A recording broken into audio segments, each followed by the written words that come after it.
Hello students, welcome to Magnet Brains. और आज आप सभी का फिर से एक बार स्वागत है और मैं हूं शिप्रा तिवारी।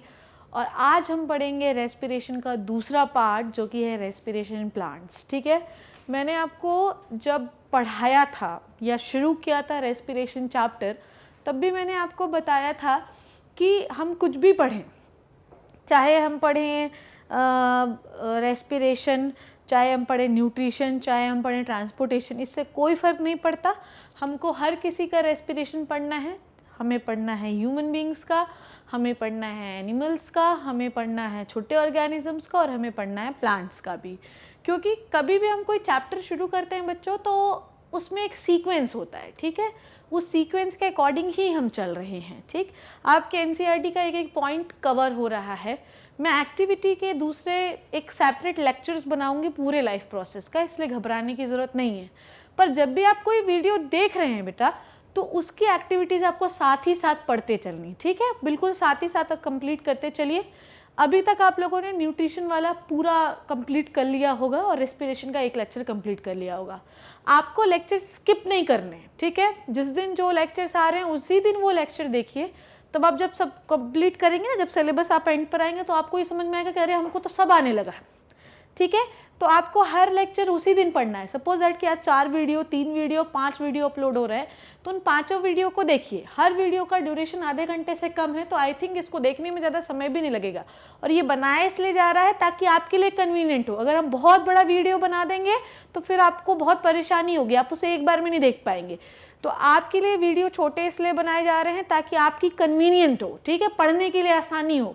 इसको आप एक ही दिन में, अगर 5 वीडियो बन रहे हैं तो 5 वीडियो एक ही दिन में देखना है, याद रखिए। ठीक है, तो ये तो हुआ आज आपका थॉट ऑफ द डे कि हमें हर वीडियो जो है रोज देखना है। Okay, now let's start the next topic of the respiration, which is the respiration in plant.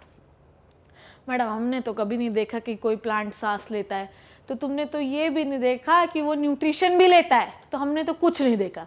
पर जो नहीं देखा वो भी इस दुनिया में होता है, ये हमेशा याद रखिए। ठीक है, जो नहीं दिखाई देता वो भी है।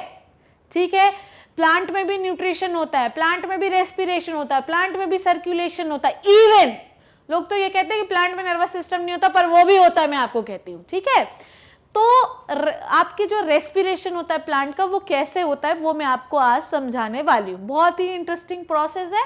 और आप मतलब आप जब आज सीख लेंगे लेक्चर को, आप वीडियो को अच्छे से देख लेंगे, तब आप दूसरों को भी ये सिखा सकते हैं कि अरे ये मत करो, ये गड़बड़ काम है भाई। ठीक है, तो चलो शुरू करते हैं।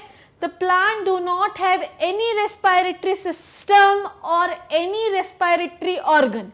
पहले ही पॉइंट में इसलिए मैंने ये लिखा कि आपको कभी ये कंफ्यूजन नहीं होना चाहिए कि हम उनके पास लंग्स हैं, उनके पास ट्रैकिया है, उनके पास फेरिंग्स है, उनके पास लैरिंग्स है, उनके पास जो है रिब केज है। ये सब कुछ नहीं है, पर फिर भी उन्हें ज़रूरत है गैसेस की। ठीक है, तो ये कैसे अंदर बाहर करते हैं, कैसे वो गैसेस का एक्सचेंज करते हैं, वो आज हम आपके लेक्चर, आज हम लोग इस लेक्चर में पढ़ेंगे। Okay, so they have to respire all of their individual part like the leave, stem and the root. समझ आया कि कुछ नहीं है तो क्या हुआ, फिर भी इनके पास लीव्स है, इनके पास रूट्स है, इनके पास स्टेम है। वो इन तीनों के माध्यम से, इन तीनों के हेल्प से ही रेस्पायर कर लेता है, किसी और की जरूरत ही नहीं है। Okay, the plant also have to exchange gases with the atmosphere by the simple diffusion process. अब मैं आपको एक चीज बहुत अच्छे से क्लियर कर दूं।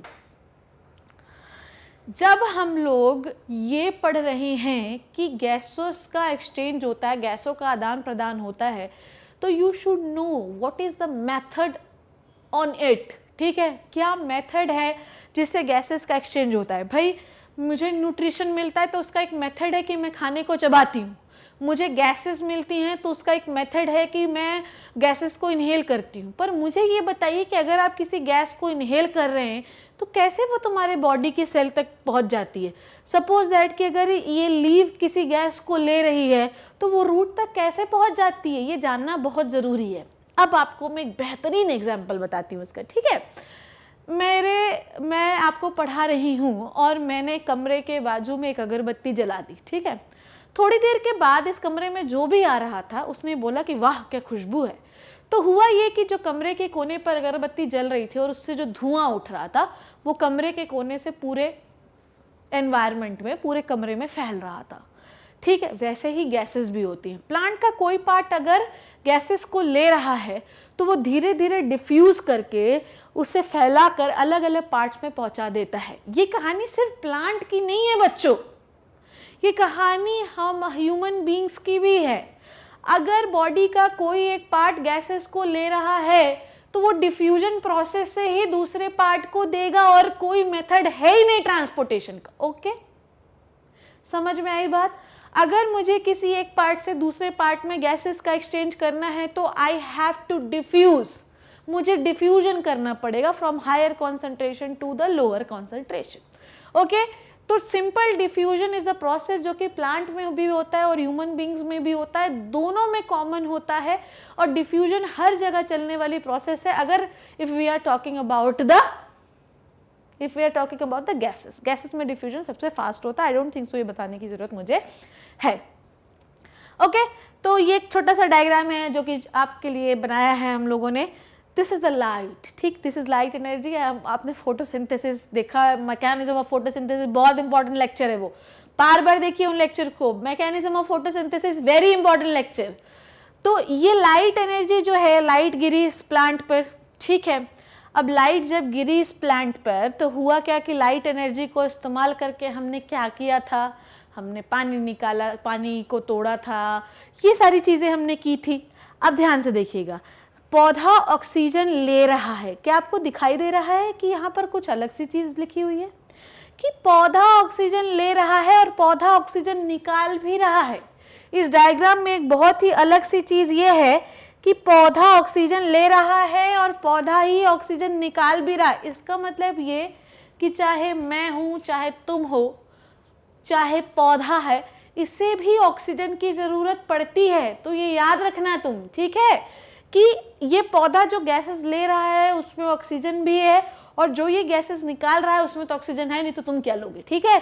तो ये ऑक्सीजन लेता भी है और ऑक्सीजन निकालता है। Same with the carbon dioxide, ये कार्बन डाइऑक्साइड लेता भी है और कार्बन डाइऑक्साइड निकालता है। मैडम ये तो बड़ी अलग चीज़ है, बिल्कुल है ना, इसीलिए तो मैं यहाँ हूँ कि ये ऑक्सीजन लेते भी हैं और ऑक्सीजन निकालते भी हैं, और कार्बन डाइऑक्साइड भी लेते हैं और कार्बन डाइऑक्साइड भी निकालते हैं। कैसे निकालते हैं, क्यों निकालते हैं, कब निकालते हैं, सब समझा रही हूँ, ठीक है।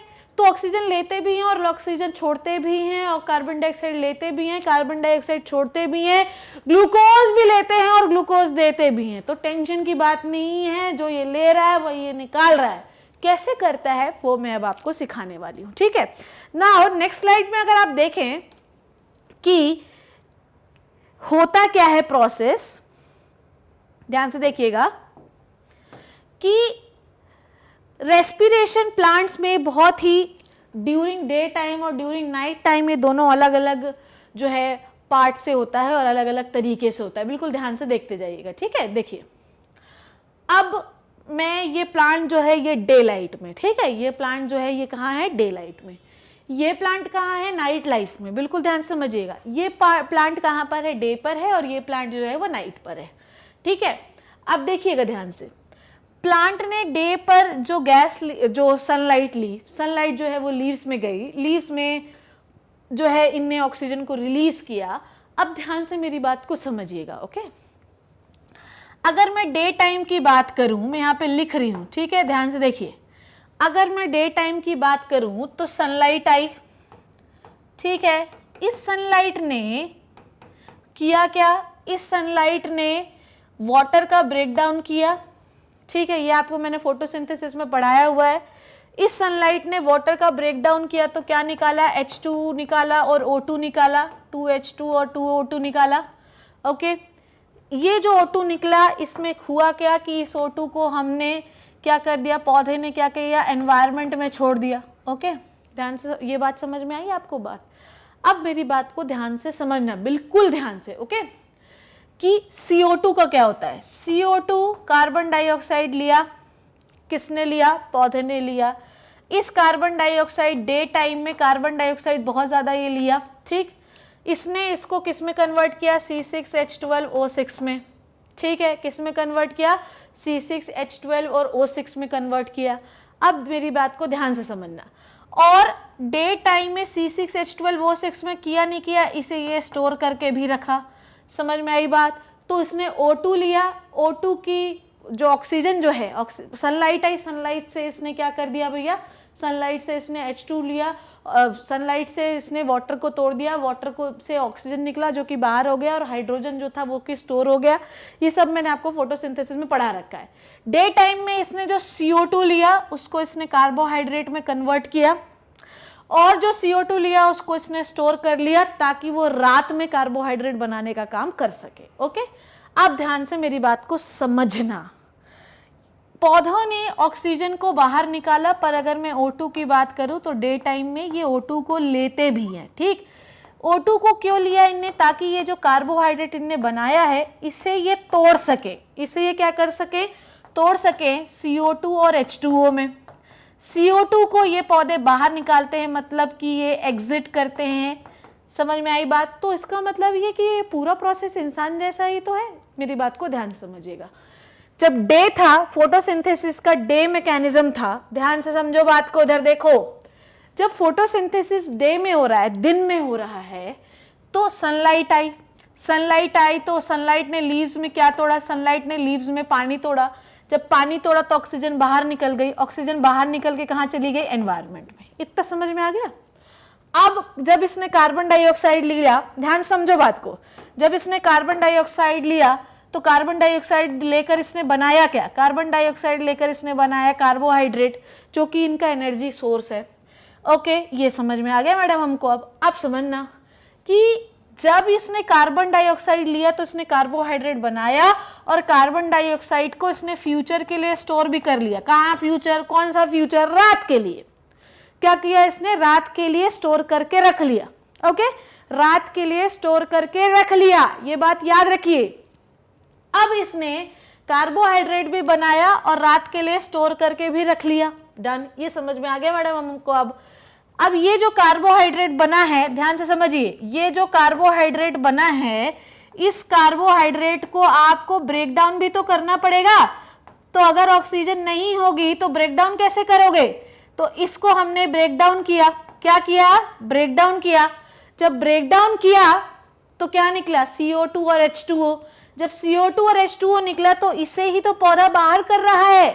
तो इसका मतलब ये कि जब दिन होता है, समझो बात को, जब दिन होता है तो सनलाइट आती है, वाटर टूटता है और ऑक्सीजन बाहर निकलता है। ओके, जब दिन होता है तो पूरा एनवायरनमेंट का कार्बन डाइऑक्साइड पत्तियों के अंदर आता है और ये कार्बोहाइड्रेट में कन्वर्ट हो जाता है, और फ्यूचर के लिए मतलब रात के लिए स्टोर में भी करके रख लेते हैं। अब इतनी बात को मेरी ध्यान से समझना, इतना ही हुआ अभी, ठीक है। दिन का प्रोसेस है, पूरे एनवायरनमेंट में जितना सनलाइट है, सनलाइट पौधों में आया। सनलाइट ने किया क्या, सनलाइट ने किया ये कि वो अंदर आई और उसने कार्बन डाइऑक्साइड को किस में कन्वर्ट कर दिया, सबसे पहले उसने क्या किया, वाटर मॉलिक्यूल को तोड़ दिया। बिल्कुल साफ साफ शब्दों में लिख रही हूँ, उसने वाटर मॉलिक्यूल को किस में तोड़ दिया, 2H2O और O2 में तोड़ दिया। सनलाइट आई, दिन में ये हो गया, O2 क्या हुई, बाहर निकल गई। समझ में आई बात? पूरे एनवायरनमेंट का CO2 आया, पूरे एनवायरनमेंट में जितना CO2 है वो सब पौधों के अंदर आया, and it will converted into C6H12O6। Convert हुआ कि नहीं हुआ? ओके, और इस CO2 को हमने कर क्या लिया, इस CO2 को हमने स्टोर भी कर लिया। चलो, ये तो मैडम हमें समझ में आ गया। ध्यान से देखिए, ये हो भी यही रहा है। जब हमने ये जो कार्बोहाइड्रेट है, इससे पौधों को एनर्जी चाहिए। क्या चाहिए? एनर्जी चाहिए। तो इस मॉलिक्यूल को हमने तोड़ा भी, C6H12O6 को तोड़ा भी, तो क्या निकला बताइए? ये जो कि मैंने आपको बताया भी, C6H12O6 को जब हमने तोड़ा तो हमको किसकी मदद से तोड़ना है, ऑक्सीजन की मदद से तोड़ना है। तो क्या निकला बेटा, CO2 निकला और H2O निकला। ये पता है आपको, ये आप सब पढ़ चुके हैं। समझ में आई बात? तो कुल मिला के डे टाइम में सेम प्रोसेस होता है। डे में आप क्या करते हैं, पौधा क्या करता है, पूरे एनवायरनमेंट से कार्बन डाइऑक्साइड को ले लेता है। क्या करने के लिए ले लेता है? फोटोसिंथेसिस करने के लिए। उससे वो क्या बनाता है, उससे वो कार्बोहाइड्रेट बनाता है। वो दिन में भी बना सकता है और रात में बना सकता है। मेनली कार्बोहाइड्रेट रात में बनता है क्योंकि सनलाइट की जरूरत उसके लिए नहीं होती, ठीक है। अब CO2 जितना एनवायरनमेंट का है वो सब वो स्टोर करते जाता है, ठीक है। जितनी सनलाइट होगी उतना वो CO2 को स्टोर करते जाएगा, इसलिए उस समय पर CO2 का रेट क्या होता है, बहुत कम होता है, याद रखिएगा। अब हुआ क्या कि वो जो कार्बोहाइड्रेट वो बनाया उसको ब्रेक डाउन भी हमें करना है, तो ऑक्सीजन नहीं होगी तो आप ब्रेक डाउन नहीं कर पाएंगे, तो वो एनवायरनमेंट से ऑक्सीजन भी लेता है, ठीक है। जैसे उसने सनलाइट से वाटर मॉलिक्यूल को ब्रेक डाउन किया तो ऑक्सीजन उसने निकाली, तो वो ऑक्सीजन आपके एनवायरनमेंट में पहुंच गई और आपने उसे इनहेल कर लिया। पर बात यह है कि जो कार्बोहाइड्रेट वो बना रहा है, उस कार्बोहाइड्रेट का इस्तेमाल वो एनर्जी के लिए ही करेगा ना, उस कार्बोहाइड्रेट को वो तोड़ता है जिसके लिए वो कुछ ऑक्सीजन जो है वो खुद भी लेता है, ताकि वो कार्बोहाइड्रेट को तोड़कर कार्बन डाइऑक्साइड एनर्जी और वाटर में कन्वर्ट कर सके। कार्बन डाइऑक्साइड को बाहर निकाल देता है। इसका मतलब ये कि जब वो फोटोसिंथेसिस को करने के लिए CO2 को ले सकता है, तो वो रेस्पिरेशन करने के लिए CO2 को छोड़ भी सकता है।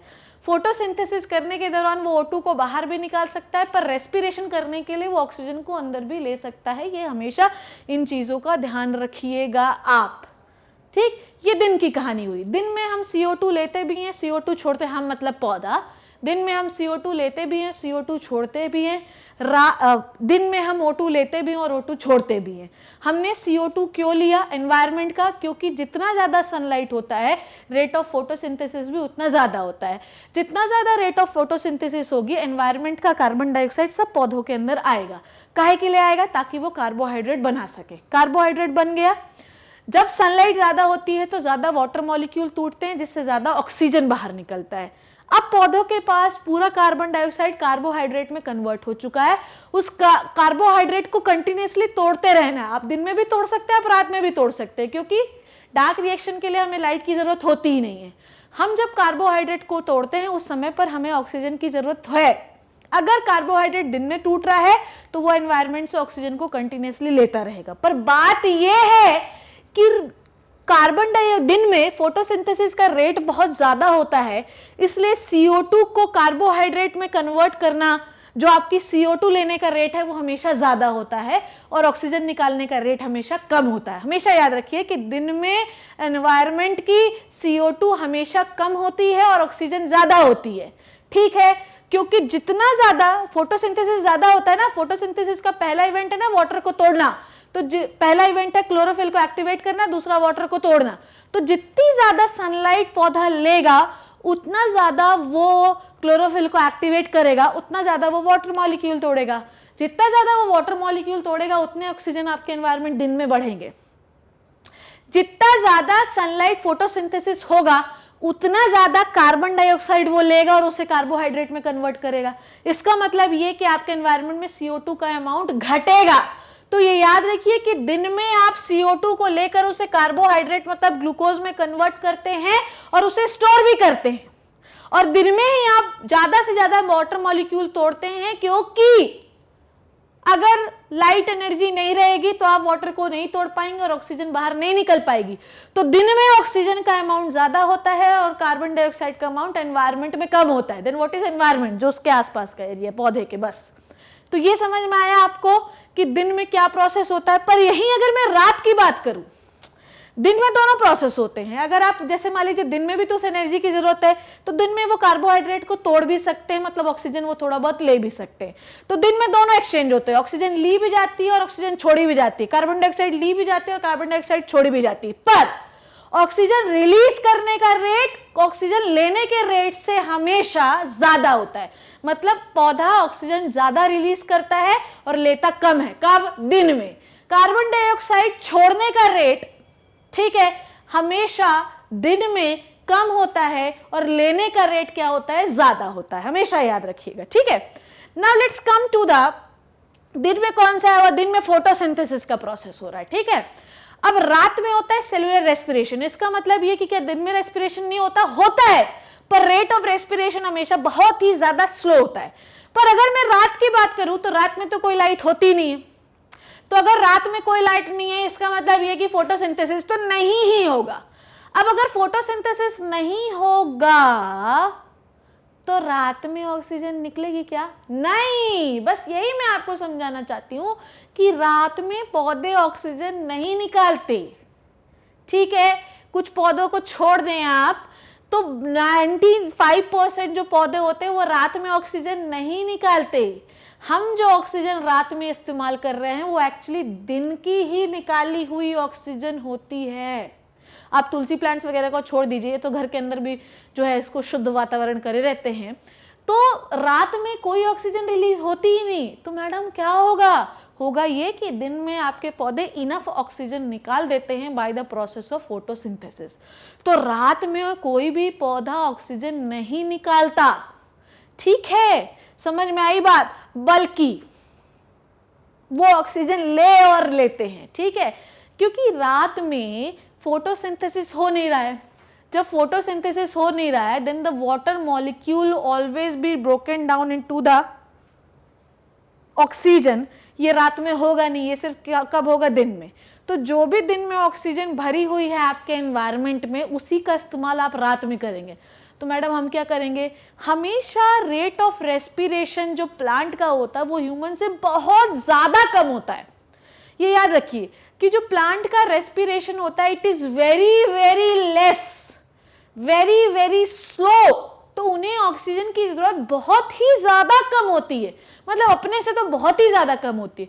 तो वो पूरा ऑक्सीजन नहीं, थोड़ा बहुत पार्ट ऑक्सीजन का ले लेते हैं, उससे आपको कोई फर्क नहीं पड़ेगा, क्योंकि दिन वो उतना ज्यादा आपको दे देते हैं कि आप सोच भी नहीं सकते। ये बात समझ में आई कि रात में वो ऑक्सीजन को लेते हैं ताकि दिन में जो वो कार्बोहाइड्रेट स्टोर करके जो बना रखे थे उसको तोड़कर वो उससे एनर्जी प्रोड्यूस कर सकें, ताकि वो वेरियस जो एक्टिविटीज उनके लाइफ में हो रही हैं वो उसे परफॉर्म कर सकें। तो दिन में उनने ऑक्सीजन निकाली एनवायरनमेंट में, पर रात में उनने ऑक्सीजन ली एनवायरनमेंट से, ताकि दिन में जो कार्बोहाइड्रेट बनाया था उसे वो तोड़ सके, ठीक है। अब रात में होता क्या है कि रात में वो कार्बन डाइऑक्साइड निकालते हैं ज्यादा, दिन में भी निकाल सकते हैं थोड़ा बहुत, पर रात में क्या होता है ज्यादा। दिन में जो कार्बोहाइड्रेट उनने बनाया था उसे वो ऑक्सीजन की मदद से, क्योंकि ऑक्सीजन तो वो ले ही रहे हैं, ऑक्सीजन की मदद से उसे वो तोड़ते हैं। ऑक्सीजन की मदद से उसे क्या करते हैं, तोड़ते हैं CO2, H2O और ATP और एनर्जी में। CO2 को वो बाहर निकालते हैं, क्योंकि रात में लाइट है नहीं तो वो उसे स्टोर नहीं कर सकते, वो उसे फिक्स नहीं कर सकते। तो सारा CO2 वो रात में बाहर निकालते हैं और ATP को स्टोर करते हैं। तो दिन में वो दोनों चीजें कर सकते हैं, फोटोसिंथेसिस और जो है तो थोड़ा बहुत रेस्पिरेशन भी कर सकते हैं, पर रात में वो सिर्फ और सिर्फ रेस्पिरेशन करते हैं। ये चीज हमेशा याद रखिए। इसलिए रात में आपको किसी पेड़ के नीचे कभी नहीं खड़ा होना चाहिए बच्चों, ठीक है, क्योंकि अगर उस पेड़ के नीचे आप खड़े हो रहे हैं तो उस पेड़ के आसपास का ऑक्सीजन वो ले रहा है, बदले में वो सिर्फ और सिर्फ आपको कार्बन डाइऑक्साइड दे रहा है। इसलिए रात में वॉक भी नहीं करना चाहिए, हमेशा दिन में वॉक करना चाहिए। तो आई होप कि ये आपको डे और नाइट वाला फंडा जो है वो समझ में आ गया होगा, और अगर नहीं समझ में आ रहा है या आया है तो आप प्लीज़ मुझे कमेंट करेंगे, ठीक है। अब देखिए कि मैंने आपको पहली स्लाइड में ये बताया था कि रेस्पिरेशन जो प्लांट में होता है उनका मोड अलग अलग होता है। स्टोमेटा से अलग होता है, लीव से अलग होता है, लेंटिसिल से अलग होता है। इसका मतलब ये कि पौधे का हर इंडिविजुअल पार्ट अपने आप में एक रेस्पिरेटरी ऑर्गन है, ठीक है। ध्यान से देखिए, the mode of gaseous exchange, मतलब ऑक्सीजन लेना और कार्बन डाइऑक्साइड छोड़ना in the plants, in the terrestrial plant जो लैंड में रहते हैं, always occurs through the stomata. Stomata क्या होता है, it is the tiny pores, मैंने आपको पढ़ाया ना opening and closing of stomata, याद है ना आपको। तो स्टोमेटा जो होते हैं, it is the opening and closing of the opening of closing of stomata, we studied about this earlier। तो ये होते हैं लीव्स में और ग्रीन स्टेम में। व्हाट इज लेंटिसिल, लेंटिसिल और स्टोमेटा बच्चों एक ही जैसे होते हैं, ठीक, दोनों ही टाइनी पोर्स ही हैं, पर बस फर्क इतना है कि जो स्टोमेटा होता है वो लीव्स में होता है, जबकि लेंटिसिल जो होते हैं वो वुडी स्टेम या रूट्स में होते हैं, okay. Then the root hairs, root hair मतलब कि जो आपकी रूट्स होती हैं वो रूट हेयर्स के थ्रू ही गैसेज एक्सचेंज करती हैं। तो लीव्स में we have tiny pores called as stomata, stomata से गैसेज एक्सचेंज होता है। In the woody stem we have lenticel, lenticel मतलब कि ओपनिंग जो होती हैं वुडी स्टेम में उनसे गैसेज एक्सचेंज होता है, जो कि स्टोमेटा जैसे ही होते हैं। और थर्ड होते हैं रूट हेयर्स, जो कि रूट में होते हैं, रूट का जो ब्रांच होता है उसको रूट हेयर कहते हैं, उससे गैसेज एक्सचेंज करते हैं। तो we have different parts in the plant for the respiration. I hope कि ये दोनों चीज़ें अभी आपको क्लियर हो गई होंगी कि डे में वो क्या करता है और नाइट में वो क्या करता है।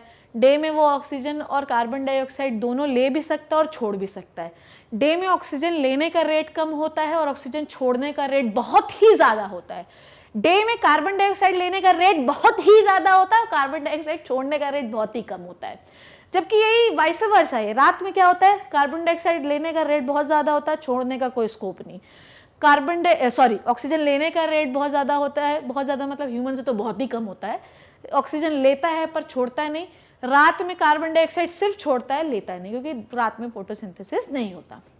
नाउ नेक्स्ट थिंग इज कि रेस्पिरेशन जो मैंने आपको बताया कि लीव्स में स्टोमेटा से होता है, तो वो किस तरीके से होता है। Let's start. Respiration stomata, I don't think so कि मुझे ये पहला सेंटेंस बताने की जरूरत है। Stomata are the small apertures found on the surface of leaves. ठीक है, स्टोमेटा छोटी ओपनिंग होती हैं जो कि लीव्स के सरफेस पे पाई जाती हैं।